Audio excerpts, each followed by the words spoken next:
मंत्रिपदाची संधी न मिळाल्याने अनेक आमदार नाराज झालेत। या नाराज आमदारांची संख्या बरीच मोठी आहे। मंत्रिपदाच्या आशेवर नागपुरात गेलेले इच्छुक आता रुसून आपापल्या मतदारसंघात परत गेलेत।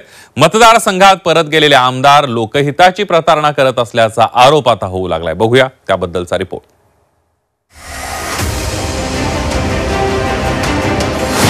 मंत्रिपदाचा गुंगारा, गड्या आपला गावच बरा।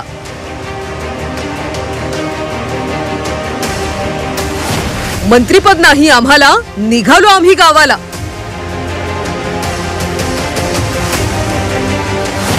मंत्रिपद न मिळालेल्या आमदारांनी गाठलं गाव। मंत्रिमंडळ विस्तारात स्थान न मिळाल्याने नाराज झालेल्या सत्ताधारी आमदारांची संख्या मोठी आहे। यावेळी सरकारकडे भक्कम बहुमत असल्याने पक्ष सोडून जाईन असा इशारा किंवा धमकी देण्याचीही सोय नाही। त्यामुळे नागपुरात मंत्रिपद मिळण्याच्या आशेवर आलेले आमदार अधिवेशन सोडून आपापल्या घरी निघालेत।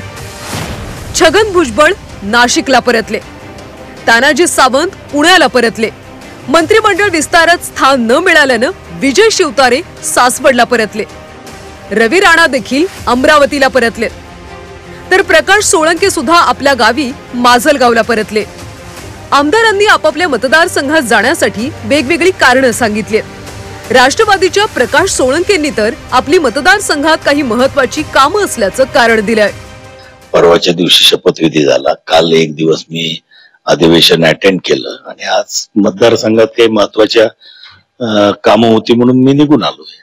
म्हणजे अधिवेशनातही तसं काही सरकारी कामकाज आहे, फक्त प्रश्न उत्तर नाहीत, लक्षवेधी नाही। त्याच्यामुळं सप्लिमेंटरी पास करणं आणि विधेयक पास करणं एवढंच काम आहे आणि त्याच्यापेक्षाही काही महत्त्वाची कामं मतदारसंघात असल्यामुळे मी या ठिकाणी आलेलो। मंत्रिपद न मिळाल्याने रुसलेल्या आमदारांच्या माघारीवर सामाजिक कार्यकर्त्या अंजली दमानिया यांनी टीका केली आहे। अधिवेशनाचा दिवसाचा खर्च 13 कोटी तर आमदारांच्या मुक्कामाचा खर्च 50 कोटी आहे। असं असताना लोकप्रतिनिधी मंत्रिपद न मिळाल्याने अधिवेशन सोडून मतदारसंघात कसे जातात असा सवाल दमानियांनी विचारलाय।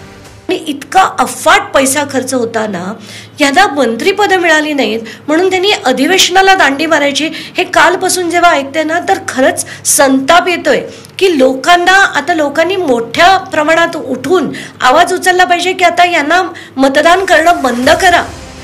मतदारसंघातले ज्वलंत प्रश्न सभागृहात मांडण्याची संधी अधिवेशनात असते, पण जनहिताला दुय्यम स्थान देऊन मंत्री वैयक्तिक स्वार्थ साधत असल्याची टीका या निमित्ताने होऊ लागली।